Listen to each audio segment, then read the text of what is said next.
Okay, cool. Okay, so it looks like we're live on Facebook, and I just wanted to do a little Friday afternoon talk on CBD, the endocannabinoid system in the brain, just because I've had to spend a lot of time learning about it and I'm still learning about it, and I figured I would share with you guys. So, a lot of you know that we actually joined forces with Laura Grant, who is Johnny Grant's husband, or sorry, wife.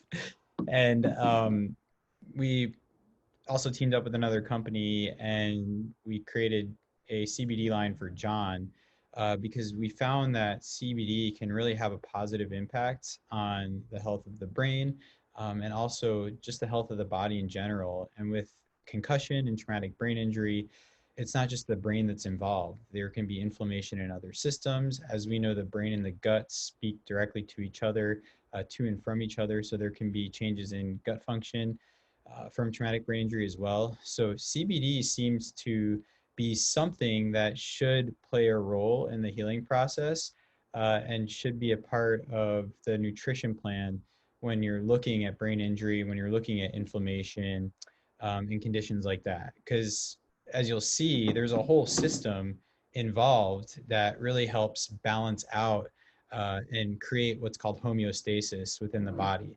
So that's why we teamed up with them to create a CBD line.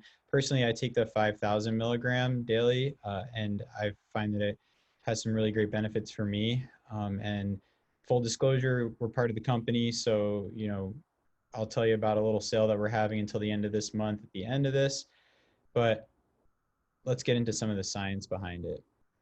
So I watched a TED Talk on CBD from a medical doctor who does functional medicine, and she made a good point. In school, we learn all about all the systems. So we learn about the skeletal system, the respiratory system, muscular system, the circulatory system, digestive system, nervous system.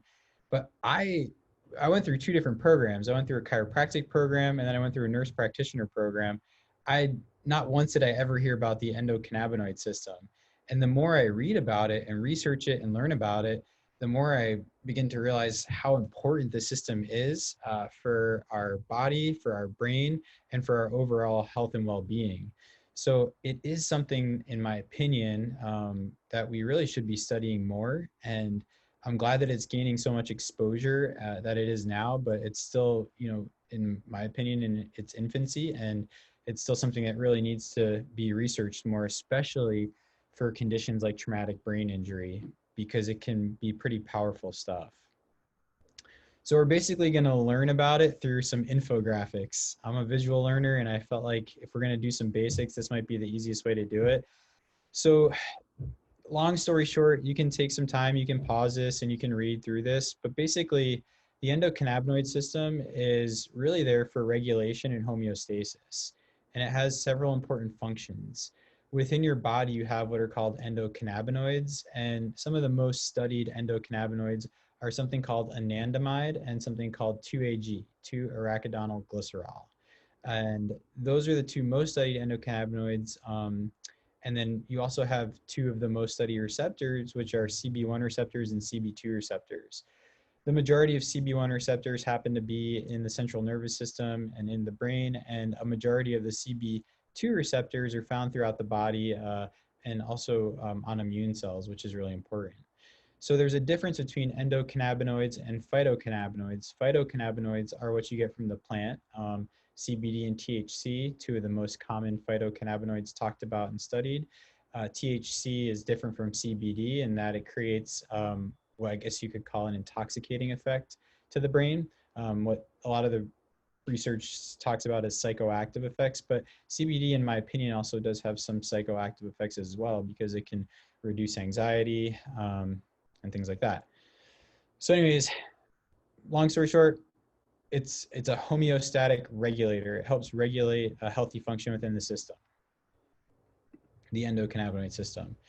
And here's a little chart on the receptors. So within the endocannabinoid system, you have those two very well-studied receptors that I talked about. There are other receptors and other enzymes that we're going to talk about, but the majority of your CB1 receptors are located in the brain and the CNS and spinal cord, as you can see over here. And then in CB2, you can see a lot of immune cells have CB2 receptors on them. They also find CB1 and CB2 receptors in the gut, CB1, CB2 receptors in the bone, and then also on the skin too. As you'll see, there's CBD creams out there that can really help. And then CB1 receptors go also throughout the whole body in different various organs. So here are the two endocannabinoids. You've got anandamide and 2-AG. And then these are the phytocannabinoids. What we're going to talk about today is mostly CBD, but there's other phytocannabinoids out there. So the distribution of CB1 receptors in the brain, you have them all over your brain. You've got some in your cerebral cortex. You've got them in what's called your caudate nucleus, the putamen, hypothalamus, amygdala, globus pallidus. So all these are, the whole brain's obviously important, but specific areas have specific functions. So it's good to know that we can use something exogenously, like a CBD oil, to exert some sort of effect on these CB1 receptors. Now, as you'll see in a second, these CBD doesn't have a direct effect on CB1 receptors, but it can modulate the way that the receptors are working, which is important because that modulation of how those receptors work can have a positive impact on our brain and on our body. So the endocannabinoids, we just talked about those. You got anandamide and you've got 2-AG. Those are endogenous cannabinoids. So those are what's naturally occurring inside our body. There's research that shows that if you do breastfeeding, breast milk passes these endocannabinoids from mom to baby, which is, some people say it's why the baby gets that milk drunk effect. It's because they're a little bit high on endocannabinoids. And there's other natural ways to increase your endogenous amount of endocannabinoids in the way that your endocannabinoid system is working. And you can do that by exercise. Exercise has been shown to increase your endogenous endocannabinoids. A healthy diet rich in fats, nuts, and seeds. Omega-3s actually are extremely important for increasing the effectiveness of CB1 receptors in your body. So most of our diets in America are deficient in omega-3s, and that can alter the way that our receptors are utilizing endocannabinoids. So we could be endocannabinoid deficient from not getting good essential fatty acids in our diet. So these are the two most studied. So anandamide, it's a fatty acid neurotransmitter. Ananda means joy, bliss. So it's pretty cool because that's what you should feel when these are activated. You should feel some sort of relaxation, some joy, some bliss, hopefully. What's important about this is anytime that you have something that activates a receptor, so like for instance, if anandamide is on one of the receptors, it should be there for a little bit, but then it has to be taken away. And that happens from enzymes that degrade that neurotransmitter. And one of those enzymes that degrades anandamide is FAAH, fatty acid amide hydrolase. So it's a big word, but basically what it does is it goes in and it says, all right, cool, you've had enough, hey cell, you've had enough of that endocannabinoid, time to take it away. But what's interesting about CBD oils, if you remember, I said they don't work exactly on CB1 receptors or CB2 receptors, but what it can do is it can actually slow down the breakdown of anandamide by basically kind of interrupting or inhibiting that FAAH. So it goes in there and says, hey, FAAH, no way, Jose, you're not going to do your job yet. Let that anandamide do its thing. So it can basically upregulate the way that these endocannabinoids are working on the system. So anandamide does have an effect on both the central and the peripheral nervous system. And remember, CBD can impact its function by inhibiting that enzyme that wants to break it down. 2-AG. So 2-AG is the other main endogenous cannabinoid. Along with anandamide, it has an effect on the CB receptors, both in the central and peripheral nervous system. It seems to be a little bit stronger. So it's what's called a full agonist of both CB receptors. And it's really focused on CB2 receptors. And unlike anandamide, it's broken down by MAGL, M-A-G-L, which is another enzyme that helps break it down. But CBD can interrupt that process as well and kind of keep those 2-AG levels more elevated within the system. So it's not like you take CBD and then boom, your CB receptors are activated. It kind of works through a different pathway. And I just felt like that was important because I never understood that when I first started studying this stuff. So those are the endogenous cannabinoids naturally occurring within our system. And again, there's natural ways to upregulate those or increase the effectiveness of those with omega-3s, exercise, social interaction has been shown to make changes to those too, positive changes. So stuff like that. But if that doesn't work for you, then you can also get exogenous cannabinoids, which can come in the form of phytocannabinoids. So phytocannabinoids are from the plant, most likely the cannabis sativa plant, and you can get THC from them. You can get CBD. As you can see down here, there's other derivatives. You can get CBDV, CBG, which is a new one that's being a little bit more studied, CBN, CBC, so CBDA. So there's all these different cannabinoids that we can use. One that's very abundant is CBD. So that's why we have CBD oil. And you can have CBD oil that has THC in it, that doesn't have THC in it.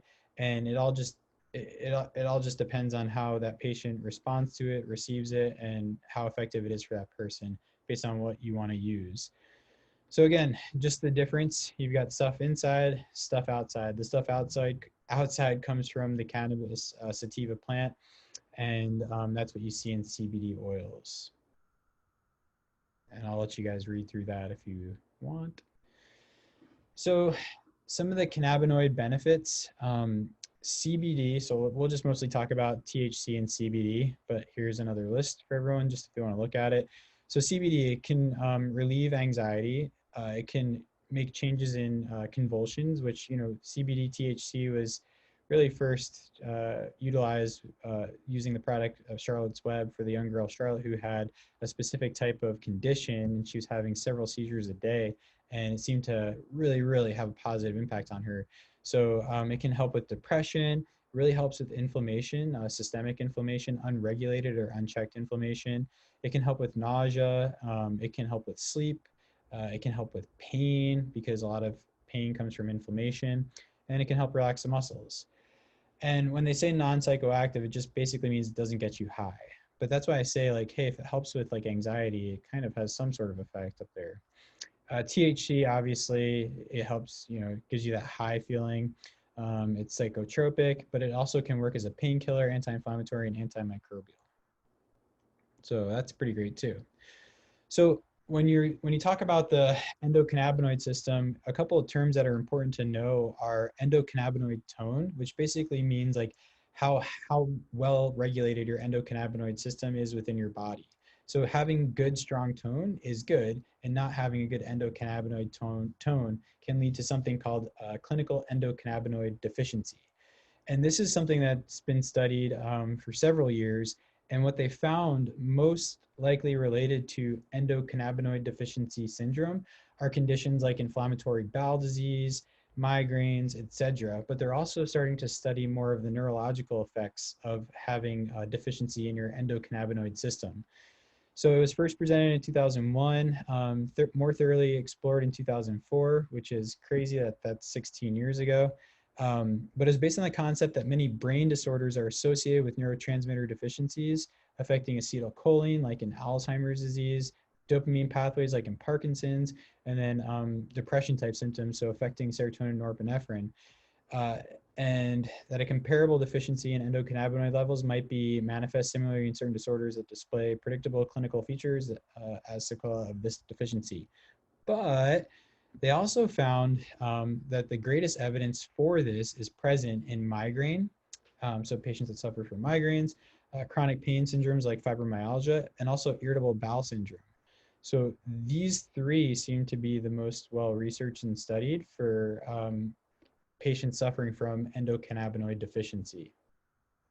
And as we know, we talked about, we all possess an underlying endocannabinoid tone. The better the tone, the hypothetically, the better our body is working. And yeah, that's pretty much all I want to say about that. I'm not going to read all this stuff from you. You guys can read that too. But the question is what really, what can throw off our tone? So we know that trauma can throw off our endocannabinoid tone. It can alter our endocannabinoid levels. And when we talk about these things, like it can be an acute injury, it can be a chronic injury, but the question is how are these released? So what happens, because it's such a homeostatic regulator, it's always trying to balance out your system, is when you have a stimulation, like a negative stimulation like stress, then your body's going to say, hey, this is a stressful event that's occurring, release these endocannabinoids to try to mitigate that response to an appropriate level so it's not overwhelming. It can be things like inflammatory conditions like obesity, food allergies, different types of exercises. Uh, Exercise has been shown to actually increase your endogenous endocannabinoid level. Other types of tissue injuries. So basically, the question is, are you suffering from chronic conditions where it may be long-term throwing off your endocannabinoid tone, or is it well regulated because you have a stressful event here, it gets regulated, a stressful trauma here, it gets regulated? That's really the question. And what it seems to be is that if these things are occurring on a day-to-day basis, or if they're chronic, then you really start to lack the integrity within your endocannabinoid system. And it can change the way that the receptors are working. It can change your levels. So yeah, it can really throw things off. So that's the question I always ask is, okay, is the person that I'm seeing today, is it possible that what they've experienced has thrown off their endocannabinoid tone? 99% of the time, the answer is yes. So then you try to go down that pathway and figure out, hey, would they benefit from some sort of phytocannabinoid like CBD? And most times the answer is yes, just based on the stuff that I know. So CBD in the endocannabinoid system, this is CBD oil. This is John's oil that we help put together, but it can assist with a lot of different things. And again, this isn't to say that you take CBD and all of a sudden everything gets better. But when you look at doing nutrition, nutrition is really about supporting pathways that are understimulated or underappreciated. And medication is more so kind of looking at, hey, how can we shut down the symptom, right? So what CBD seems to do is it seems to support pathways to upregulate more of that homeostasis and to get things back in check and to regulate things. So what you'll see in a second is that, and we talked about this before, but it helps with inflammation. It can help with areas in the brain that are responsible for different, that rely on different neurotransmitters. So conditions like depression, conditions like Alzheimer's and Parkinson's, inflammatory conditions. This doesn't say brain injury here, but you'll see some research that says that, hey, brain injury as well could benefit from CBD. So some of the CBD oil benefits it can help with. I don't want to say it'll fix because it won't. This is just a piece of the puzzle. There's lots of other pieces to help, but CBD really does seem to support people suffering from anxiety, depression, different types of panic disorders, OCD, PTSD, and interestingly enough, it can help regulate hippocampal activity in patients with schizophrenia. And then for your body, relieve nausea. It can help fight cancer, pain relief, and inflammation. It can lower your risk of diabetes by increasing insulin receptor sensitivity. It can help with seizures, reduce acne. So basically, it can help balance things out, which is really what we're looking for. I'll tell you a quick story. So I saw my socially distancedly saw my parents this weekend, and I gave my mom some CBD, and my mom has pretty bad joint pain. And after taking it for a couple of days, she's been like texting me, "Hey, mom, if you're watching, like, oh my gosh, this stuff is amazing. It works really great." And most of her issues come from arthritis, so it works with inflammation, pain too. But she stole my CBD. Thanks a lot, Mom. Anyways, when you're using CBD and CBD oils, there's some differences between full spectrum, broad spectrum, and what's called CBD isolates. Our product that we use with John is a broad spectrum. Basically, what that means is it has everything in it from the plant except for THC. We went the no THC route. You can get CBD oils with THC in them. Obviously, the THC will have some sort of psychoactive or intoxicating effect. So it just depends on what works for you. For us to be able to work and see patients and everything, I just really vibed with the no THC thing. However, THC can obviously have some really beneficial effects on the brain and on the body. Um, what's important about this though is, so full spectrum has THC, broad spectrum, which is what we use, has no THC, but then CBD isolates don't have any of the other stuff. So it's just basically like CBD extracted. And the reason that's important is because with CBD, that's either broad or full spectrum, those CBD oils include what are called terpenes in them. And terpenes can actually increase the effectiveness of CBD. So they also, it's kind of like, what you'll see in a second, it's something called the entourage effect. So basically you've got CBD and you've got CBD's buddies, and they all work together to just improve the efficacy. So it's like a synergistic relationship between the cannabinoid and these terpenes. And these terpenes are things that are found naturally in the plants. There's different types of terpenes, but they also have their own important properties. So antioxidants, anti-anxieties, anti-inflammatory, all these different things that are important for healthy homeostasis and healthy body and brain. So with the broad spectrum or with the full spectrum, you get what's called the entourage effect. And basically what that is all the buddies are coming together. One is powerful, but together, working together, they're very powerful. And so it just increases the effectiveness and efficacy of taking that type of product, which is why we like the broad spectrum as opposed to just using a CBD isolate. So that's the entourage effect.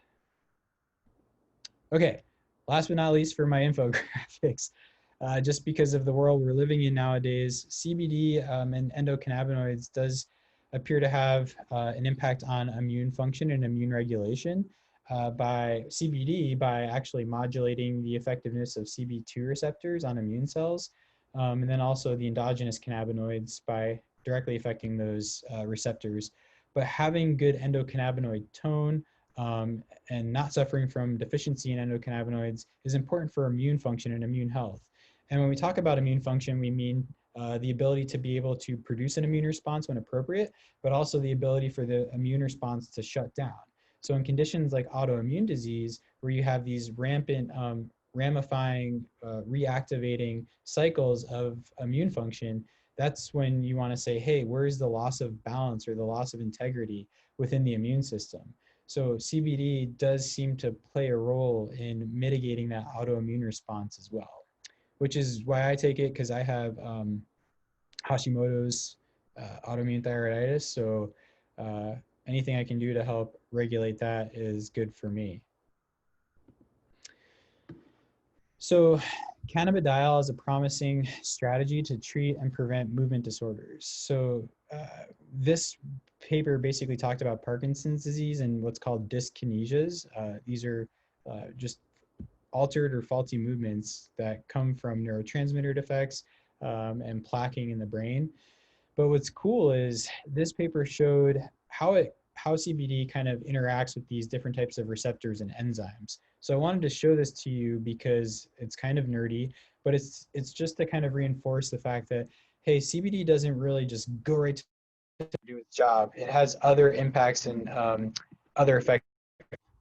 So what it does is CBD, well, one of the first things it can do is it can directly affect serotonin receptors, such as the 5-HT1A receptor. And by doing that, it can help, it can serve as what's called an anxiolytic. So it can help reduce anxiety in that sense. So instead of just going straight to the CB1 receptor, it can actually mitigate the responsiveness of the serotonin receptor to reduce anxiety. And before I go further with those, just to kind of talk about this, CBD can have a direct impact on mitochondrial function. By increasing function of the mitochondria, it can decrease what are called reactive oxygen species. Reactive oxygen species unchecked can be pro-inflammatory in nature, so it can have an anti-inflammatory effect when necessary to create neuroprotection. It also, like we said earlier, it can inhibit FAAH production, which can increase our endogenous levels of anandamide, which will have a direct impact on CB1, CB2 receptors, and also a receptor called the TRPV1 receptor. So that's pretty cool too. CBD also does directly go to the TRPV1 receptor, and this is a receptor that's helpful in mediating pain perception, inflammation, and regulating body temperature. So those are two direct impacts on different types of receptors other than CB1 and CB2 receptors. It can also serve as what's called an antagonist. So it can, just like it inhibits the FAAH production, it can shut down the activity of what's called GPR55. And with this receptor, this is a receptor when it's working, it can actually promote what's called osteoclastic activity, which that basically means, I spelled that wrong, sorry. That basically means that that osteoclastic activity is when bone starts to break down. And you see increased osteoclastic activity in conditions like osteoporosis. So CBD can actually help promote bone growth by regulating too much GPR55 activity, which would cause bone breakdown. So I thought that was pretty cool. As a chiropractor, it's like, hey, CBD can help with osteoporosis. And then also the PPAR gamma receptor. So activation of this receptor, it'll directly affect this receptor. It has anti-proliferative effects, as well as an ability to induce tumor regression in human lung cell cancer cell lines. So the PPAR gamma activation will actually help also degrade amyloid beta plaque, which is the key molecule found in the development of Alzheimer's disease. So it can decrease the chances of cancer cells proliferating, as well as decrease, or it can actually help degrade amyloid plaque. So activation of this one is really important, right? So it's pretty cool to see all this and the effects that CBD can have on the brain and the body. So just as a reminder, CBD does not directly bind to CB1 or CB2 receptors, but THC does. And so what that means is CBD can act as what's called a negative allosteric modulator of CB1 and CB2 receptors. This is when someone has a THC product and there's a ratio of THC to CBD that is, let's say for instance, you have a high THC, lower CBD ratio. The person's actually going to feel more of those psychoactive or intoxicating effects because there's less CBD to alter those THC receptors. But the more balanced that THC to CBD ratio is, CBD will act as a negative allosteric modulator, and it'll basically kind of like take over a little bit of those spots so THC can't bind to it. So you get a little bit of that psychoactive or intoxicating effect, but CBD is also balancing it out so it's not too much. And this is kind of why some people, if they've ever smoked marijuana or taken THC and they have a negative effect, so they get like anxiety or they have like increased heart rate, stuff like that. Usually what that could mean is that there's too much THC to CBD in the ratio. So CBD can balance that out, basically is what that means. But also CBD can serve as a positive allosteric modulator for GABA receptors. And GABA is the main inhibitory neurotransmitter within our system. And what that does is it helps create anxiolytic types of effects. So it can create that calming effect, relaxation effect. So activation of those receptors and increasing those receptor sensitivities to GABA is really important because that can increase, if someone has anxiety or if they just have a hard time chilling out, it can help with that as well. So we're almost done here, but a review of the neurological benefits of phytocannabinoids. And remember, phytocannabinoids come from the plant. And basically, let's see, CBD appears to stimulate synaptic plasticity and facilitates neurogenesis. And this may explain its positive effects on attenuating psychotic, anxiety, and depressive behaviors. One of the mechanisms underlying these effects involve multiple cellular targets that elevate BDNF. So that's pretty cool. Also reducing microglial activation and decreasing levels of pro-inflammatory mediators. So pro-inflammatory mediators could mean too much inflammation within the system, and CBD can kind of keep that in check. In animal models, CBD has demonstrated an ability to attenuate brain damage associated with neurodegenerative or ischemic conditions outside of the endocannabinoid system. CBD research in animal models and humans has shown numerous therapeutic properties for brain function and protection, both by its effect on the endocannabinoid system directly and by influencing those endogenous cannabinoids by changing the receptor sensitivity and stuff like that. Broadly, CBD has demonstrated anxiolytic, antidepressant, neuroprotective, anti-inflammatory, and immunomodulatory benefits. CBD can decrease the production of inflammatory cytokines, influence microglial cells to return to a ramified state. It preserves cerebral circulation during ischemic events and reduces vascular changes and neuroinflammation. And again, I'm not, this isn't just to say, hey, CBD is going to fix everything, but it's just pretty cool to see phytocannabinoids, especially CBD, in the research and the positive effects that it can have on the brain. So some of the conditions and diseases in which activation of the ECS has shown benefit, stuff like vomiting, pain, inflammation, autism, PTSD, OCD, epilepsy, schizophrenia, glaucoma, ALS, obesity, Parkinson's, Huntington's, Alzheimer's disease, anxiety, depression, panic, Tourette's. So it can have a beneficial effect on these conditions. Pretty cool. Sorry. I won't pick that up. Okay. Cannabinoids and brain injury. So this is what I really wanted to just wrap things up with. Basically what happens in a brain injury, if there's injury to the brain, just like if there's stress, if there's a toxic event or inflammation, there's going to be a release of endogenous cannabinoids to try to mitigate that response. And it does that to offer cerebral protection and to help with the neurons, to help protect the neurons, basically.